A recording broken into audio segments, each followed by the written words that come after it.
Welcome back, or welcome if you're just joining us. It's the France 24 debate. We're reacting to the events out of Tunisia, the shooting of the Bardo Museum, home to some of the Mediterranean's great antiquities, and the reactions. The Islamic State group putting out an audio tape this Thursday where it claimed responsibility, a first on Tunisian soil. We're talking about it from Tunis, Yousra Hanouchi, spokesperson for the Islamist Ennahda party. Welcome back to the show. Welcome back as well to Jalila Hedley-Penier, Tunisian civil society activist, and Michael Kirtley, producer of the World Memory film project. For the president of Tunisia, this attack is, even though those two killers have been identified as Tunisian nationals, for the president, this attack is not homegrown terrorism. Beji Kaid Essebsi, speaking from the hospital where he visited the wounded. It doesn't exist in Tunisia. We don't have terrorism. It's all imported. We don't have terrorism. It's all imported. Michael Kirtley. Obviously, there has been some terrorism in the past in Tunisia, including against military garrisons and others in the different mountainous areas. And as was mentioned earlier, in the island of Djerba, quite a few years ago, against the Jewish community. What can be said is that it seems that this attack was very much orchestrated in similar ways to what we've seen in other attacks outside of Tunisia, and especially in Europe. In other words, the images that you have of the terrorists themselves kind of look like the images we saw in front of Charlie Hebdo. So I think that when President Essebsi says that there's been no terrorism, maybe he should qualify that and say no terrorism of this kind before. Certainly this is the largest terrorist attack that's ever taken place in Tunisia in recent times. And the profile of these two attackers, disenfranchised young people? Isn't that similar to what we've heard in the past about others? My personal opinion is that you have a juxtaposition of circumstances, whereas up until recently, you could say that Akim, Al-Qaeda of the Islamic Maghreb, had a lot more sway in the extremist background of Tunisia than others, and there was sort of an intestinal struggle in recent times between the followers of ISIS, most of whom have come back from fighting in the Middle East. Some of whom have been put into prison, others that have gone into the underground. And in very recent days, you've seen allegiances on the part of various groups towards ISIS. And as a matter of fact, I don't know if you saw this, but in the Daily Mail, there was a little blurb about a tweet that had gone out sort of warning that there would be attack against a cultural symbol of Tunisia. I found that very interesting. And so there seems to be a kind of confluence of interest that says that Tunisia right now, certainly because it represents a kind of an exception in that part of the world, as a success story, more or less, out of the Arab Spring. We're still not a success story. We're still trying to build that up. We just started now to build up. That's the problem. Certainly, ISIS doesn't want it to become a success story. Yeah. So certainly the motivation. Yeah. Let me ask you, Yousra Hanouchi, the Interior Minister talks of some 3,000 Tunisian nationals who may be in Syria and Iraq. Tunisia, on the one hand, held up, as we're saying it, as the poster child for things gone right when it comes to the Arab Spring, and yet why so many of its citizens in Iraq and Syria? Yes, indeed, the number of is shocking. Although, as you know, terrorism and radicalism is not new to Tunisia. You've already mentioned the Djerba attack, and we know of the Slimane attack, also near the capital in 2006. I believe, and there were also there's a history of Tunisians traveling to attacks in Afghanistan, and for instance the assassination of Shah Massoud, or the bombing of the Shia Imam shrine in Iraq, both by Tunisians, and similar examples point the presence of radicalism, which is the fruit of Ben Ali's policies of repression and marginalization and economic failure. Obviously, following the revolution, these groups have benefited from the weakening of state institutions following the revolution and the first year of turmoil in which mosques were taken over by radicals, the flow of weapons through the border from Libya, which is going through a great crisis, all started. And obviously successive governments have inherited that and have been trying to deal with it, just as it seems all states around the world, both from Europe and elsewhere. This is a problem that we recognize and that the Interior Ministry has under successive governments has been dealing with.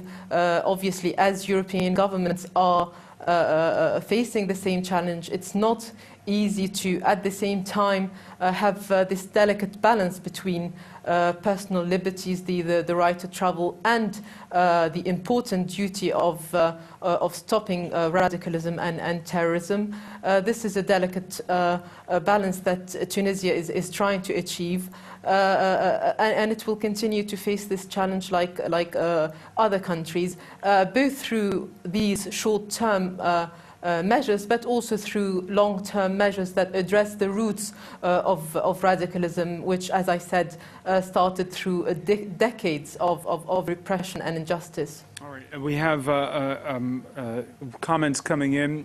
One saying, Tunisia is not Libya. It's a functioning country that deserves widespread international support. That reaction coming through to us on Twitter. I want to bring in at this point in our conversation Amira Yayawi, founder of the Al-Bawsala activist political watchdog group. Thank you very much for being with us here in the France 24 debate. You just heard Yusra Hanouchi saying there was decades of repression that made the situation rife for extremism in Tunisia.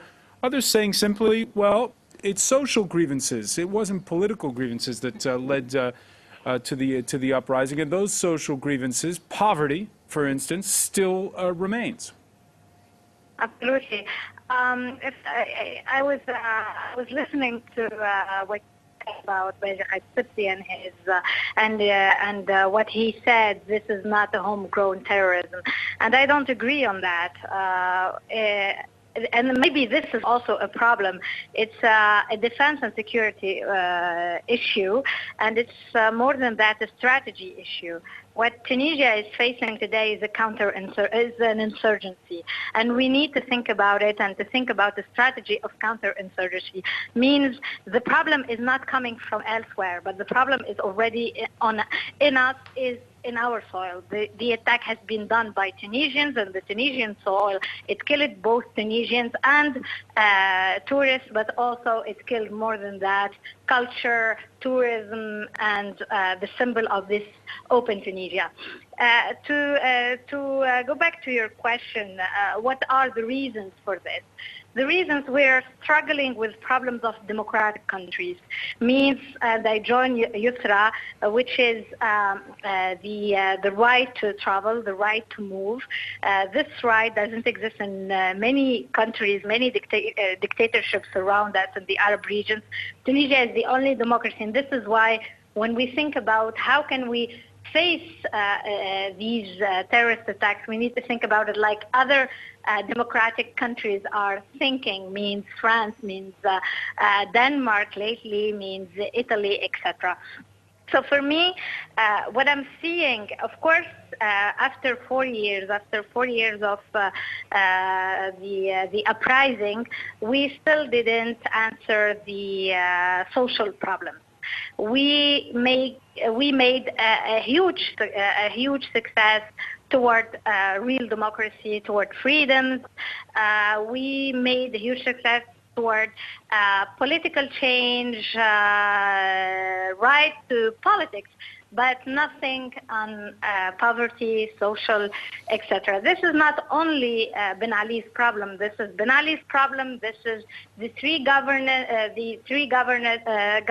we had, and this is this government's problem. This is a shared problem. I don't think we're paying what Ben Ali did only, and this is, I think, an oversimplification.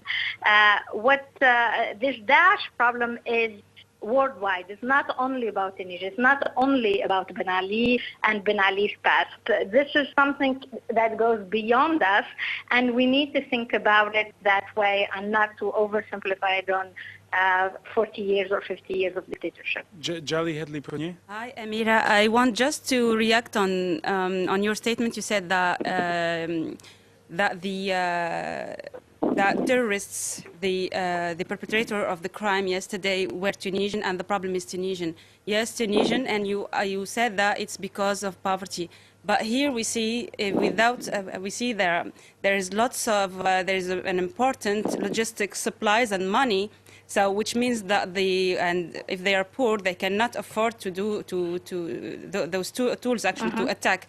So we see. It's clear and obvious for us. It's not Tunisian. It's not. We've been all at the same schools. We studied the same lessons. We had the same education. Everybody. So I don't know. I don't know why you're saying it's Tunisian and you did not, or you said it's not external. I think it's just money which is given to our Tunisian youth, because they brainwashed them, and this is this is what produced and have been producing all the miseries since now 3 and 4 years. And I don't totally agree with you, because you said it's the Ben Ali era. It's the outcome of the Ben Ali era. I can also link it. I can also link it to a whole, let's say, international and regional terrorist plan, which is under the name of Al Qaeda and Daesh and all this. So this is why I see it's external and odd to us, or odd to Tunisians. Tunisians, when they see this, they say, "Oh my God, where did they come from?" Michael Kirtley. I have 2 points. First of all, I think the biggest weakness of Tunisia is its geography. It's there in a place where there are no borders that exist except for hills, where all kinds of different groups, infiltrators, can come in and do whatever they want to do. All kinds of armaments, all kinds of other kinds of contraband can come into the country, and it's very vulnerable because Libya next door is in chaos. Algeria next door has its own problem with terrorism, and this terrorism seeps over. To say that it's a homegrown Tunisian problem would, I think, be, as Jalila was saying, a gross simplification. On the other hand, I think it's also important to point out that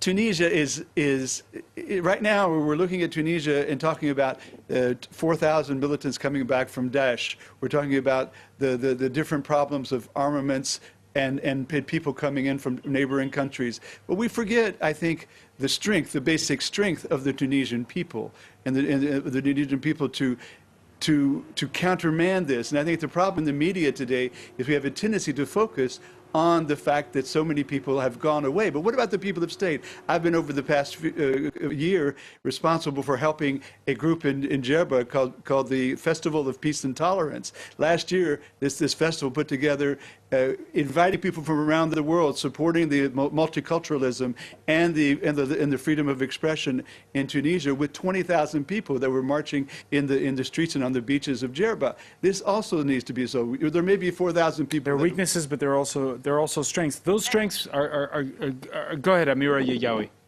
Yes, maybe I was reacting to what I heard. Means all of this is external. What I'm saying is not that it's only Tunisian. What I'm saying is it is indeed external. Of course, it goes beyond the Tunisian borders, but it's also Tunisian, and we need to stop thinking that this is not a part of Tunisia. And this is how I think in our strategy to tackle this problem, we need to think why these Tunisians are joining these movements.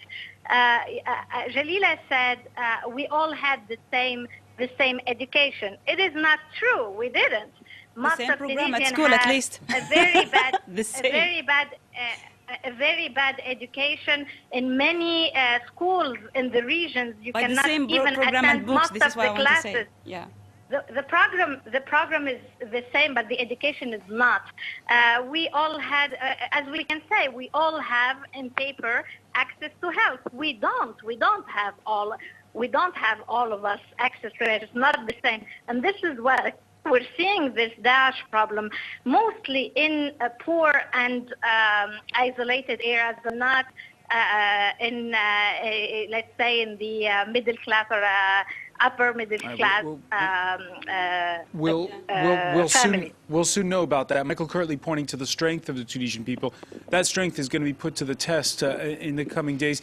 The attack happening just 2 months after tourism registered its first increase in the number of visitors since 4 years ago in 2011. More on this with the news today, of course, that cruise liners are going to be cancelling Tunis as a port of call after yesterday's attack. More on this with Diptyque Laurent. Leaving for Tunis, these travelers planned their trip weeks ago, and not even a terrorist attack will dissuade them from going. We won't let the terrorists win. We're happy to be going there, all together. We need to show solidarity. We're all Tunisians, just like we were Charlie. After Tunisia's worst terrorist attack in 13 years, its once thriving tourism sector is likely to be hard hit.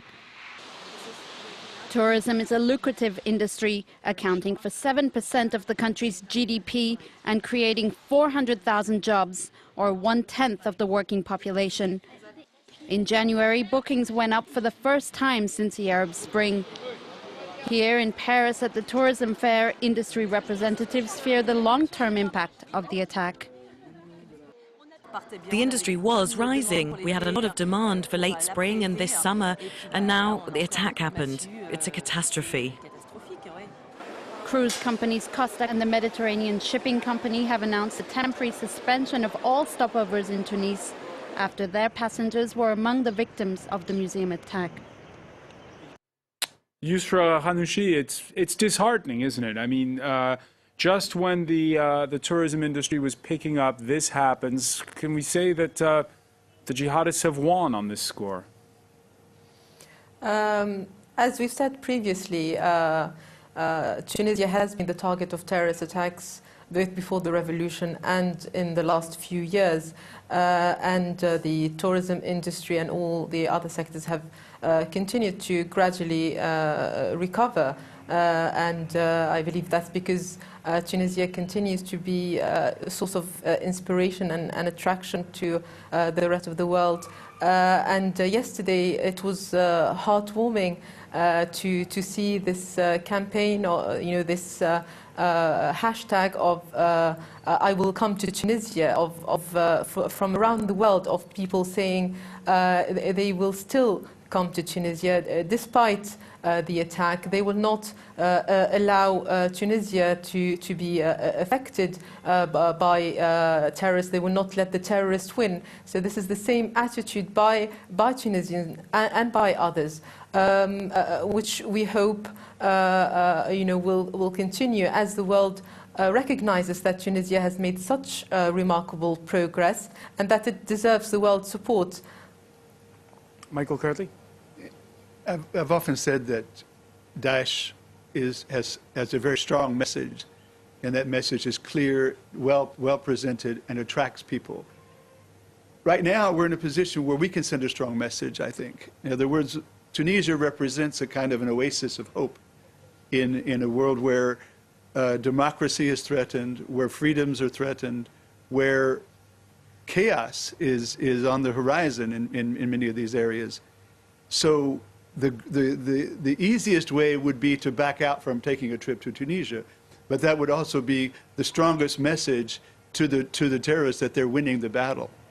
And I think that if we step back a little bit, it doesn't make much sense. There's nothing that says that because there was a terrorist attack, in Tunis yesterday, that this means that there's going to be a series of terrorist attacks against tourists. On the contrary, you find that these terrorist groups tend to pick other kinds of targets. Obviously, it's normal that that people would be afraid to go. Right. One of the questions that we were grappling with, Jalila Hedley-Pugnier, is how to help Tunisia, how to support Tunisia. Obviously, we're talking about taking a vacation there. But first, yes, to go all to Tunisia this summer. But yes. what are the other things that people should be doing?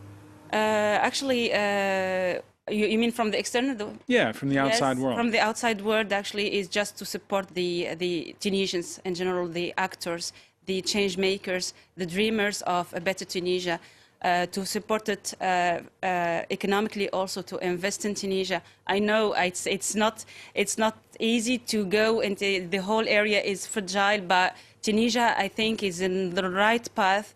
We're starting building our democracy, and I believe and I'm dreaming of a better Tunisia, and it's on the right path. And this is why I'm not afraid for the summer, for the tourists. I am sure, like there's another attack 2 years ago, and all the Algerians have done a campaign. Nobody's coming, but we're going to Tunisia, and this is followed by all over by all the world to go. Yes, I think part of the answer is we as the media need to bring out some of the more positive aspects of Tunisia. For example, the fact that women are given equal rights there. For example, that as Jalila was saying, in general terms, most children have access to a decent education. The fact that there is an effervescent effort at democracy there. We don't do a good enough job. I think we are there to talk about. And it's a very, very beautiful country, very beautiful mosaic, the desert and the beaches and wow. All right, final word on that from one of our viewers: reinforcement of the French diplomatic presence, multiply cultural and university exchanges. So all kinds of ideas coming in on how to support and help Tunisia. I want to thank our panelists, Michael Kirtley, Jalila Hedley-Pugnier, Yusra Hanouchi, and Amira Yayaoui for being with us from Tunis, and of course the thoughts of everyone at France 24 with all of the families and friends of those who've been affected by this attack. Stay with us because our Media Watch segment is next.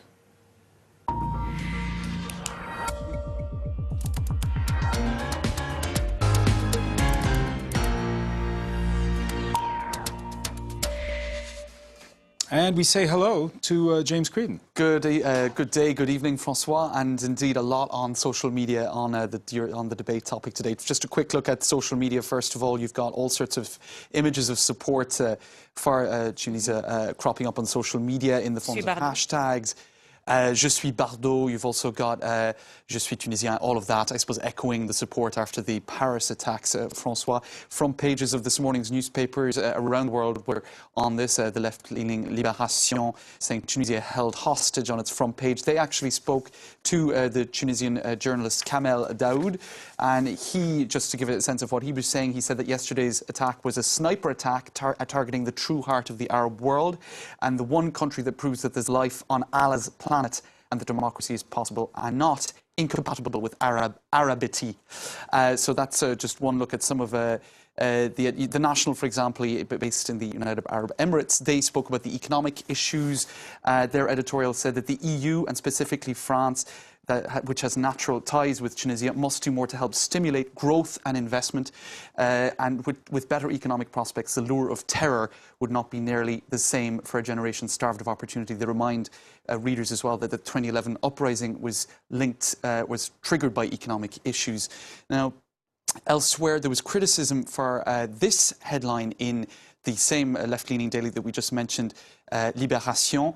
Tunisia is finished, tourism is finished. Now, that was a very ill-conceived headline. That was actually a quote taken from a tourist guide at the museum, at the Bardo Museum. It got a lot of criticism on Tunisian media. 2 words for Libération, calling them cretinous and stupid for that headline. There was also a reaction from this Tunisian French comedian, Samia Oraseman, and she, in that video posted on social media, said that, it's time really to, in times of difficulty, you need to support your friends, essentially.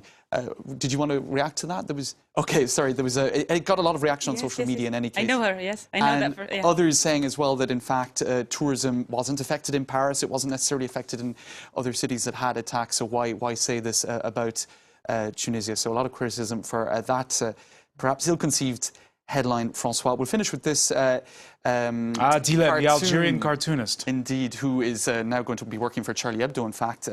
And he said, a new exhibit in the museum here, you have the section devoted to primates. And I think that is certainly, it shows the level of respect that he has for people behind those sort of attacks, which is 0. All right. James Creedon, I want to thank you. I want to thank our panel once again. Thank you for being with us here in the France 24 debate.